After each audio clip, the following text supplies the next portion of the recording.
तुलसी की महिमा क्या है? भगवान श्री कृष्ण के गौलोक धाम में एक वृंदा नाम की भगवान की सखी रहती थी। कथा कहां से शुरू है पूरी सुनिएगा, फिर ये जालंधर और वृंदा और भगवान ने जो पातिव्रत भंग किया तुलसी का, सारी चीजें क्लियर होती चलेंगी आपको। एक बार गौलोक धाम में भगवान श्री कृष्ण अपनी ये वृंदा ऑलरेडी भगवान श्री कृष्ण की पत्नी है। एक दिन भगवान श्री कृष्ण अपनी पत्नी वृंदा के संग बैठे थे, तभी श्री राधा रानी ने भगवान श्री कृष्ण को बुलाया। किसी ने कहा, द्वारपालों ने, कि प्रभु आपको राधा रानी याद कर रही हैं। पर भगवान श्री कृष्ण वृंदा की बातों में इतने व्यस्त हो गए, वृंदा के साथ इतने मस्त हो गए भगवान श्री कृष्ण के भूल गए कि राधा ने याद किया। तभी राधा रानी भगवान के समक्ष उपस्थित हुई और उन्होंने भगवान के बगल में वृंदा को बैठे देखा तो राधा रानी ने क्रोधित होकर के वृंदा को श्राप दे दिया। जाओ वृंदा, मैं तुम्हें श्राप देती हूं, तुम्हारा जन्म पृथ्वी पर होगा। तुम भगवान से कुछ वर्षों के लिए दूर हो जाओगी। हमने बुलाया, तुमने अपनी बातों में उलझा लिया। तो वहां पर सुदामा खड़े थे। सुदामा मतलब भगवान के एक सखा का नाम था सुदामा।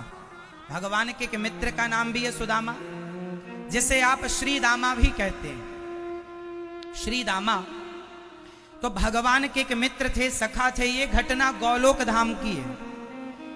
सुदामा नाम के एक सखा थे। उन्होंने जब राधा रानी बहुत गुस्से में आई तो वृंदा को तो श्राप दे दिया और भगवान श्री कृष्ण को भी राधा रानी कुछ कहने लगी, डांटने लगी। गुस्से में आ गई मां भगवती और डांटने लगी।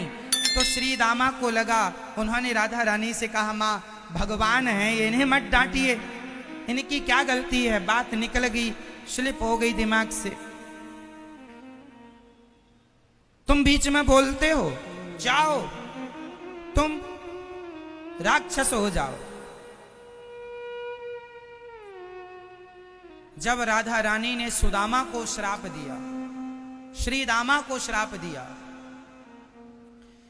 तो वही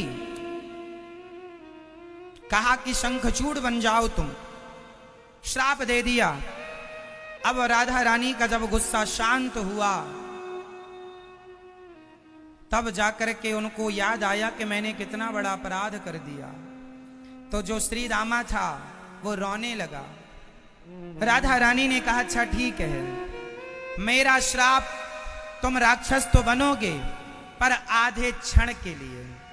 कितनी देर के लिए? कितनी देर के लिए? आधा क्षण। तो गौलोक धाम का आधा क्षण कितना बड़ा होता है? मृत्यु लोक का एक कल्प और वहां का एक क्षण। एक क्षण कितना बड़ा होता है? क्षण भर में, मतलब ये मान के चलो कि आपके पलक 5-10 बार झपके, उसको एक क्षण कहते हैं। लगभग उतना समय को आपकी आंखों के पलक कितनी बार झपके? 5 या 10 बार झपके हमने, एक बार, फिर 2 बार, 3 बार, ऐसे पलक झपकाई। इतने समय को क्षण कहते हैं। लगभग 5-10 बार पलक झपकने के समय को क्या बोलते हैं? क्षण। तो राधा रानी ने कहा, तुम एक आधे क्षण के लिए राक्षस बनोगे, मेरे से अपराध हो गया। लेकिन राधा रानी का जो आधा क्षण गौलोक धाम का, वो आधा क्षण मृत्यु लोक में कितना बड़ा होता है? यहां पर एक कल्प का मतलब है 1000 बार सतयुग, त्रेता, द्वापर, कलयुग। जब 1000 बार सतयुग, त्रेता, द्वापर, कलयुग बीत जाएंगे तब वहां गौलोक धाम का एक क्षण होगा। तो अब श्राप मिल गया, वृंदा रोने लगी। वृंदा मतलब भगवान की पत्नी। तो श्राप लग गया वृंदा को और सुदामा को, श्री दामा को श्राप लगा तो दोनों पृथ्वी पर आए। एक राजा के यहां वृंदा का जन्म हुआ, जिनका नाम वृंदा ही रखा गया संयोगवश। लेकिन वृंदा तप करने के लिए हिमालय चली गई और हिमालय में उन्होंने खूब वर्षों तक भगवान को प्राप्त करने के लिए तप किया। वहीं पर उनकी मुलाकात किससे हो गई? जालंधर से, जो कि राधा रानी के द्वारा दिया गया श्राप जो मिला उसे शंखचूड़ कहो या जालंधर कहो, है ना। तो वो जालंधर एक दिन हिमालय पहुंचा तो उन्हें तुलसी दिखाई पड़ गई, वृंदा दिखाई पड़ गई। तो वृंदा से उन्होंने कहा आप कौन हैं? तो दोनों एक दूसरे को जानते थे और दोनों ये जानते थे कि हम पिछले जन्म में गौलोक में थे। दोनों की स्मृति याद थी, दोनों को पता था। अब दोनों कहाँ रहे?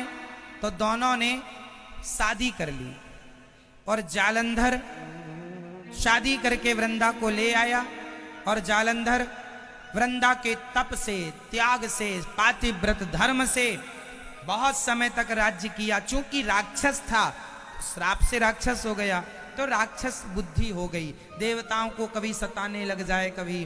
तो देवताओं ने एक बार भगवान से प्रार्थना की, प्रभु उसे मारो। भगवान बोले वो तो मेरे ही भक्त है, उसे क्या मारूंगा मैं। लेकिन अब उसका समय पूरा हो गया है।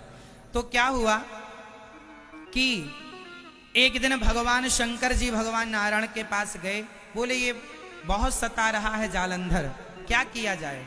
भगवान ने एक अस्त्र दिया, बोले इस अस्त्र से वो मरेगा, परंतु उसके गले में नारायण कवच है, उसके गले में जो एक कवच है वो उसकी रक्षा कर रहा है। तो भगवान ने किसी बहाने से वो कवच उससे भिक्षा में मांग लिया और वो शंकर जी के साथ युद्ध करने गया। तो यहाँ पर भगवान श्रीमन नारायण आए और जालंधर का रूप बनाकर तुलसी के पास आ गए। क्यों आए? तुलसी ने तपस्या की थी इसलिए कि भगवान हमारे पति बने। तुलसी ने तपस्या की थी इसलिए वृंदा ने जंगल में, हिमालय में के पति के रूप में हमें कौन मिले? भगवान मिले। तो आज उनका तप पूरा हुआ और आज भगवान श्रीमन नारायण आज वृंदा को पति के रूप में मिले और पति बनकर के जब वृंदा के पास गए और वृंदा के पातिव्रत धर्म को भगवान ने नष्ट किया तो वहां जालंधर शंकर जी से मर गया। और जब मरा तो वृंदा समझ गई कि आप तो मेरे पति नहीं हैं, कौन है?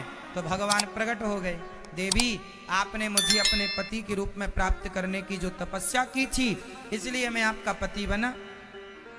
वृंदा चरणों में गिर पड़ी और बोली प्रभु वो तो ठीक है, लेकिन आपने मेरे साथ छल किया है। मेरे को आपने भगवान होकर आपके हृदय में इतना पत्थर दिल हो गए आप, इसलिए मैं आपको श्राप देती हूं, आप पत्थर हो जाएं। तो भगवान ने कहा ठीक है, आपका श्राप मुझे स्वीकार है।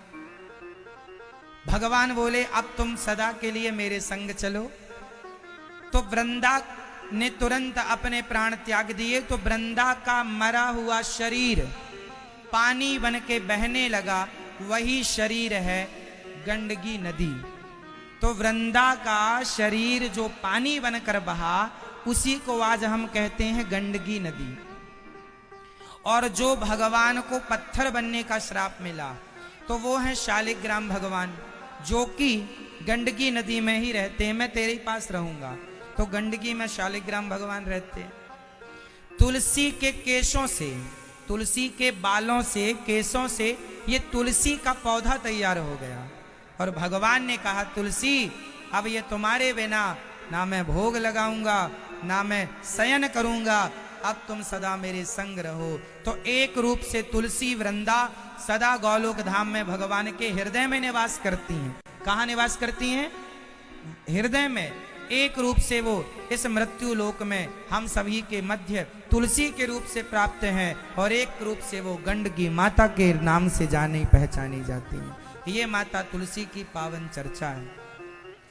एक दिन संडे के संडे, रविवार के दिन भगवान श्रीमन नारायण अपना बैकुंठ छोड़कर, अपना गौलोक छोड़ करके भगवान का वास एक दिन मृत्यु लोक में होता है तुलसी पर।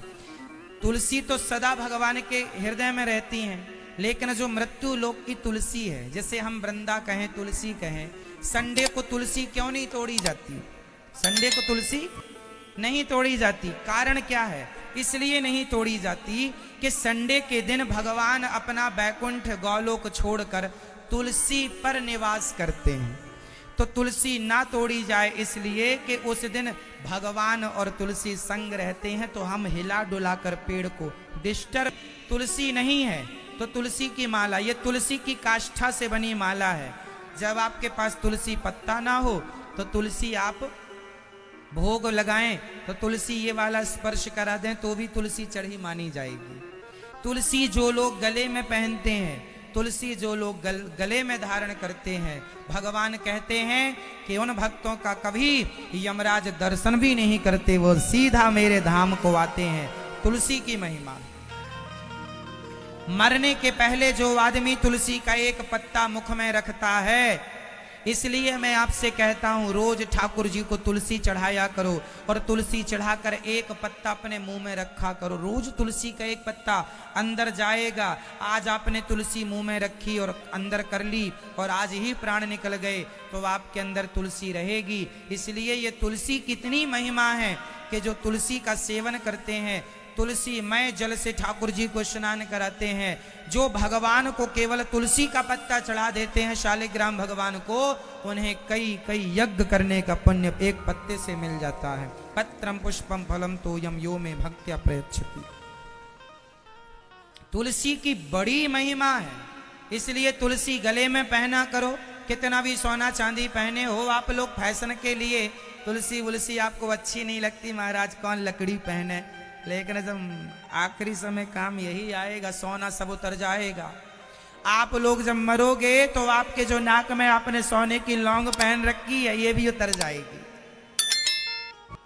भगवान का नाम और तुलसी नहीं उतरती, इसलिए पहनो तुलसी गले में से तुलसी की माला। तुलसी जब आप नहाते हैं तो तुलसी से होता हुआ जल जो शरीर में जाता है, वो सामान्य जल भी तुलसी के स्पर्श से गंगा जल की तरह हो जाता है। महिमा बहुत है, हम क्या क्या कहें। बड़ी महिमा है तुलसी की। तुलसी आज औषधि है। आज तुलसी का अर्क बड़े बड़े मेडिकल स्टोरों में मिलने लग गया है, बड़ी बड़ी कंपनियां बनाने लग गई हैं, तुलसी का अर्क देने लग गई हैं। दुनिया को आज पता चला कि तुलसी इतनी सी पौधा है लेकिन इतना ताकत रखती है। आपको बता दूं, सारे वृक्षों में तुलसी श्रेष्ठ है, सबसे श्रेष्ठ है। औषधि में तुलसी श्रेष्ठ औषधि है।